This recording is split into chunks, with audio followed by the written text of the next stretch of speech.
Hello and welcome to India's number one coaching institute with well experienced and well qualified staff. Hello and welcome to Aspire अड्डा।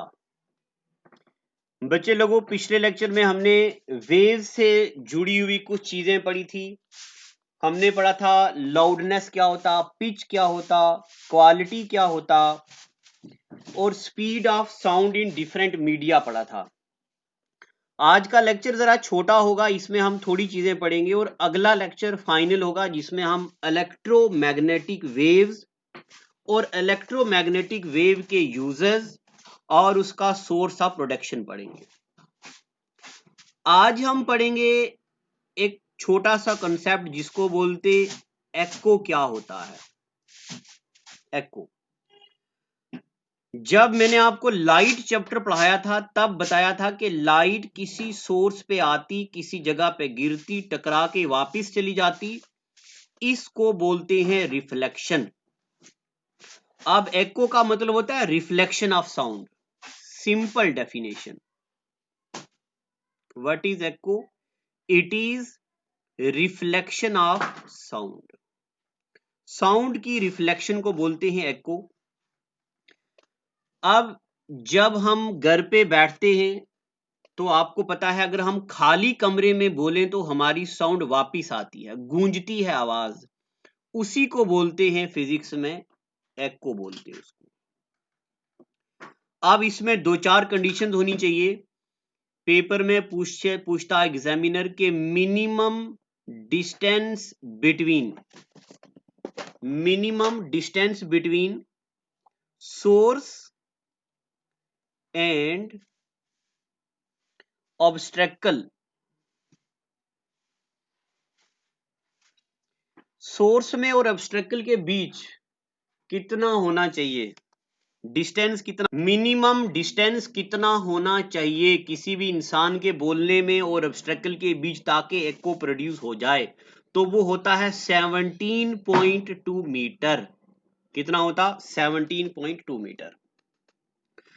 Eco को खत्म कैसे किया जाए? अगर हम कमरे में पर्दे लगा दें, इतने पर्दे लगा दें, जरा मोटे मोटे पर्दे हों या कोई कॉटन वाली चीजें हों, कपड़े हों, ड्रेसेस हों, बेडशीट्स हों, तो वो क्या करते हैं, साउंड को एब्जॉर्ब कर लेते हैं।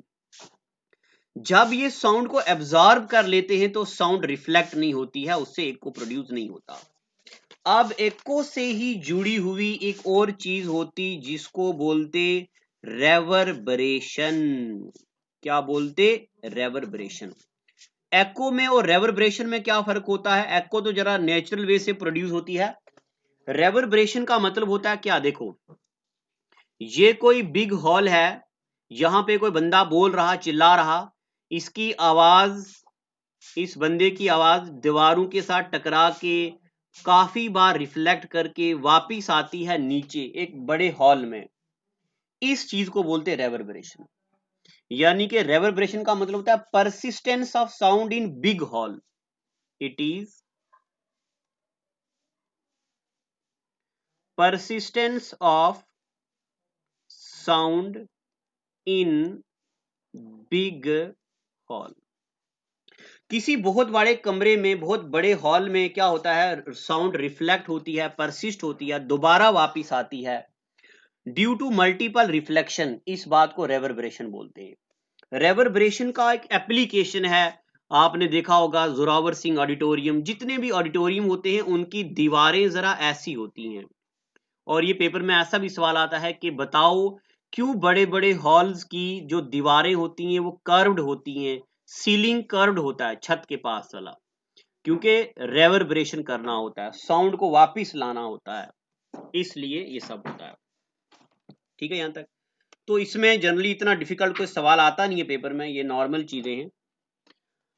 अब मैं आपको नई चीजें बताता हूं और आपको क्या पढ़नी है।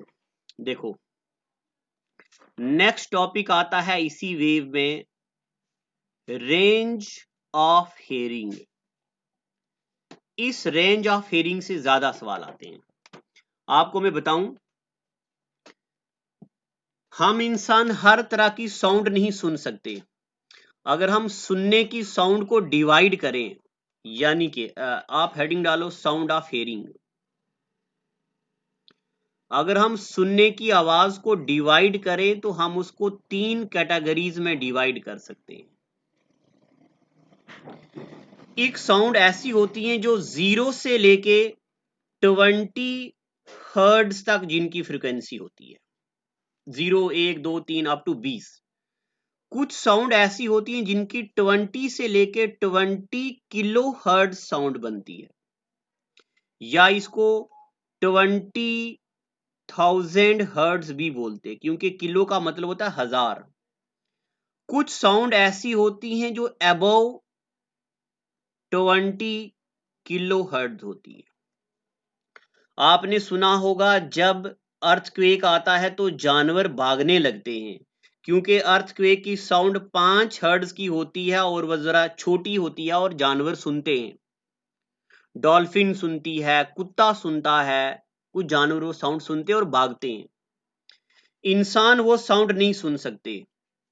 हम ह्यूमंस 20 से लेके 20 किलो हर्ट्ज तक साउंड सुन सकते हैं। जब मैं आपको ज्योग्राफी पढ़ाऊंगा तब मैं आपको पढ़ाऊंगा यूनिवर्स में बहुत बड़ा धमाका होता है जब स्टार की डेथ होती है। जब किसी स्टार की डेथ होती है तो उसका धमाका होता है, और वो यूनिवर्स की सबसे बड़ी साउंड होती है। इतनी बड़ी साउंड होती है कि हमारे अगर जमीन पे वो साउंड हो तो सब इंसान मर जाएं, बट हम वो साउंड नहीं सुन सकते, क्योंकि एक तो हमारी रेंज से अबोव है, दूसरा वहां से यहां तक आने के लिए मीडियम भी नहीं है, तो वो अबोव 20,000 होती है। या आपने सुना होगा, अगर आपने 9th क्लास में वेव चैप्टर पढ़ा है तो आपने वहां सुना होगा एक definition super boom. Super boom एक डेफिनेशन होता है कि जब कोई रॉकेट एटमॉस्फेयर में चलता है तो जो हवा को पीछे करता है, वो हवा जब पीछे होती है तो आवाज प्रोड्यूस करती है, उसको बोलते हैं सुपर बूम। अगर ये सुपर बूम हमारी अर्थ के नीचे ट्रोपोस्फेयर में हो तो हमारे घर की दीवारें क्रैक हो जाएं, हमारी खिड़कियों के मिरर्स टूट जाएं, इतनी हाई फ्रीक्वेंसी वाली साउंड होती है। हमें याद रखना है कि कौन कौन सी साउंड हम सुनते हैं, कौन कौन सी साउंड कौन कौन एनिमल प्रोड्यूस करता। सबसे पहले जो 20 से लेके 20 हर्ट्ज तक साउंड होती है उसको बोलते हम इंफ्रासोनिक वेव्स। क्या बोलते? इंफ्रासोनिक। और जो हम सुनते हैं उसको बोलते हैं ऑडिबल रेंज। और जो हम नहीं सुन सकते, जो हमारी रेंज से ऊपर हैं, उनको बोलते हैं अल्ट्रासोनिक वेव्स। इंफ्रासोनिक जो कम, ऑडिबल रेंज जो मीडियम हम सुनते हैं, और अल्ट्रासोनिक जो हम नहीं सुनते, हमारी रेंज से ऊपर है। अब उसके बाद पेपर में आता है ये प्रोड्यूस कौन करता है।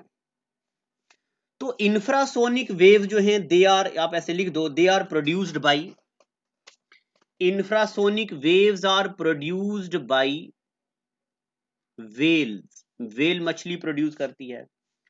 और कौन प्रोड्यूस करता? और इनको प्रोड्यूस करता एलिफेंट। और कौन प्रोड्यूस करता? इनको राइनो प्रोड्यूस करता। ये एनिमल्स ऐसे हैं जो ये, अच्छा उसके बाद अर्थक्वेक वेव्स। अर्थक्वेक वेव्स, अगर आप में से किसी ने ज्योग्राफी पढ़ी है तो वो बच्चा बोल रहा होगा मास्टर जी क्या बता रहे, अर्थक्वेक वेव को तो सीस्मिक वेव बोलते हैं, वो तो पी वेव होती हैं, एस वेव होती हैं, और डी, ऐसे अलग अलग किस्म की वेव्स होती हैं। These are seismic waves. वो मैं आपको तब बताऊंगा जब मैं आपको अर्थ का इंटीरियर पढ़ाऊंगा, जब मैं आपको थ्योरीज पढ़ाऊंगा, अल्फ्रेड वेगनार की थ्योरी पढ़ाऊंगा, वो ज्योग्राफिकल पॉइंट ऑफ व्यू को हम डिस्कस करेंगे।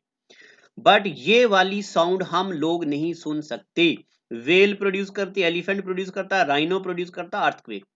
अब आपके जहन में एक सवाल और भी आ रहा है कि जब हाथी बोलता है वो तो हम सुनते हैं, अभी आपने बोला कि हम इंफ्रासोनिक वेव्स नहीं सुनते, बट जब हाथी बोलता है वो तो हम सुनते हैं। तो हाथी जो बोलता है वो हम सुनते हैं, but you know the elephant आपस में कम्युनिकेट करते हैं। एक हाथी बैठे, दोनों हम जा रहे, वो हाथी बोल रहा दूसरे वाले हाथी को कि आज चलेंगे, बावे घूमेंगे, रानी पार्क जाएंगे, मांडा जू जाएंगे और हम जा रहे हैं हाथी बोले चुप चुप चुप चुप, बंदा आ गया, चुप करवाओ। यानी कि ये आपस में बातें करते हैं, जितने भी एलिफेंट, जितने भी ये एनिमल्स हैं वो कम्युनिकेट करते हैं आपस में, तो वो स्पेशल साउंड के साथ जो हम लोग नहीं सुन सकते। ऑडिबल रेंज तो जो ह्यूमन सुनते हैं हम लोग सुन सकते हैं, इसको बोलते हैं ऑडिबल रेंज। अल्ट्रासोनिक वेव, अच्छा एक बात मैं आपको नोट में बता दूं, बच्चे और कुत्ते, क्या बच्चे और कुत्ते वो थोड़ी सारी हाई फ्रीक्वेंसी वाली यानी कि 20 से ऊपर वाली साउंड भी सुनते हैं जो नॉर्मल ह्यूमन नहीं सुनता। बच्चा थोड़ा एक्स्ट्रा साउंड भी सुन सकता है। यानी कि देखो, हम जब बड़े इंसान हैं हम सुन सकते 20 किलो हर्ट्ज की साउंड, बट जो बच्चे हैं ना वो थोड़ी एक्स्ट्रा साउंड भी सुन सकते हैं, 25 हर्ट्ज तक की साउंड भी बच्चे सुनते हैं। यानी कि देखो ये 20 है ना, बच्चे थोड़ी एक्स्ट्रा साउंड भी, इससे नीचे और इसके ऊपर वाली साउंड भी सुनते हैं। अब अल्ट्रासोनिक वेव्स के बारे में, ये कौन कौन प्रोड्यूस करता है? अल्ट्रासोनिक वेव्स जो हैं दे आर प्रोड्यूस्ड, या सुनता कौन है? ये CDS 2018 के पेपर में भी आया हुआ था, कुत्ते। तभी कुत्तों को एज ए डिटेक्टिव यूज करती है इंडियन मिलिट्री। कुत्ते सुनते हैं। और कौन सुनता है? मंकी सुनता है। और कौन सुनता? डॉल्फिन, डॉल्फिन सुनती है। और परपाइजर्स होते, लिविंग बींग्स होते हैं, एनिमल, ये सुनते हैं। ये एनिमल्स अल्ट्रासाउंड साउंड जो वेव्स हैं प्रोड्यूस करते हैं। मगर जो बैट है, बैट थोड़ा extra ordinary ultraviolet sound produce करता है, क्योंकि उसको अपना प्रे खाना होता है, नवाला पकड़ना होता है रात को, तो वो क्या करता है, अल्ट्रासोनिक वेव से अपना नवाला पकड़ता है। अब वो कैसे करता है ये हम पढ़ेंगे अगले लेक्चर में, जब मैं आपको इलेक्ट्रोमैग्नेटिक वेव की एप्लीकेशंस पढ़ाऊंगा। अब उसके बाद एक छोटी सी चीज और पढ़ेंगे, आपने सुना होगा एक डिवाइस होती जिसको बोलते सोनार, SONAR। इसमें से कभी कभार एग्जामिनर इसकी फुल फॉर्म पूछता है। सोनार की फुल फॉर्म होती साउंड एंड नेविगेशन, ना ऐसे एंड नहीं, साउंड नेविगेशन एंड रेंजिंग। सोनार एक डिवाइस होती है और इसकी पहले फुल फॉर्म होती है साउंड नेविगेशन एंड रेंजिंग। अब ये करती क्या, देखो, ये पानी में कोई कश्ती है और ये नीचे पानी की गहराई है। अब यहां पे कौन कौन सी चीज छुपी हुई है और कितनी दूर है ये कैसे पता चलेगा? सोनार एक डिवाइस होती है जिस डिवाइस से वेव डाली जाती है समंदर के अंदर। ये वेव आई आई आई आई यहां पे पहुंची गई। अब हमें ये पता है कि इस वेव की स्पीड कितनी है। ये यहां से टकरा के बिल्कुल सीधी ऊपर जाती है। हमें ये पता है कि कितने टाइम में वेव नीचे जाके वापस ऊपर आ गई।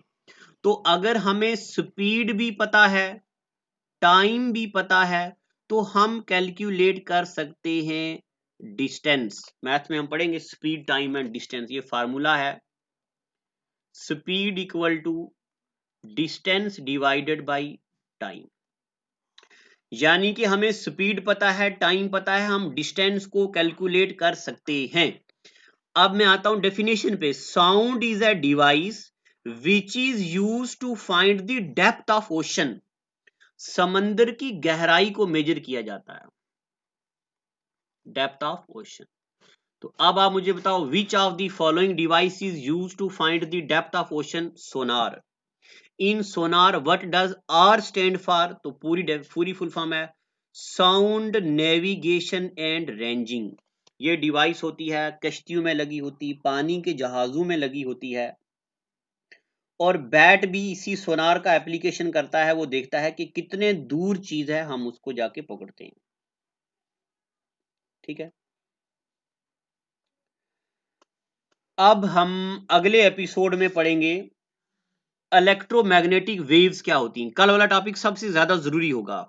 एग्जामिनर पूछता है इनमें से बताओ कौन सी इलेक्ट्रोमैग्नेटिक वेव्स हैं, कौन सी इलेक्ट्रोमैग्नेटिक वेव्स नहीं हैं। इंडस्ट्रीज में कीड़े मकोड़ों को किल करने के लिए कौन सी वेव प्रोड्यूस की जाती है। एक्सरे जब करते हैं तो कौन सी वेव प्रोड्यूस की जाती है।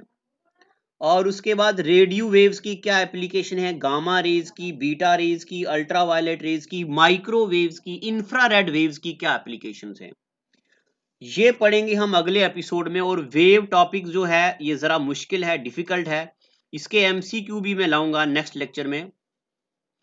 तो इसके अलावा अगर आप चाहते हैं कि इन चीजों को और डेप्थ में, यानी कि अगर आप चाहते हैं कि वैदिक मैथ सीखा जाए, कैलकुलेशन ट्रिक सीखी जाए, पूरी साइंस सीखी जाए, उंगलियों पे गिन के 118 एलिमेंट्स पीरियोडिक टेबल के सीखे जाएं, तो हमारे एस्पायर अड्डा में ढेर सारे पेड कोर्सेज चल रहे हैं। ये कॉन्टैक्ट नंबर है हेड ऑफिस का 8716004444। घर पे आपके आप अपना एड्रेस लिखा दो, घर पे आपको हार्ड कॉपी नोट्स की मिलती है और क्लासेस मिलती हैं, डाउट सेशन होता है। कुछ भी डाउट हो इसको लेके तो आप इस नंबर पे कॉल कीजिए। आज के लिए इतना ही। Thank you and God bless you. So follow us on Instagram, Facebook, and can subscribe our YouTube channel. Thanks.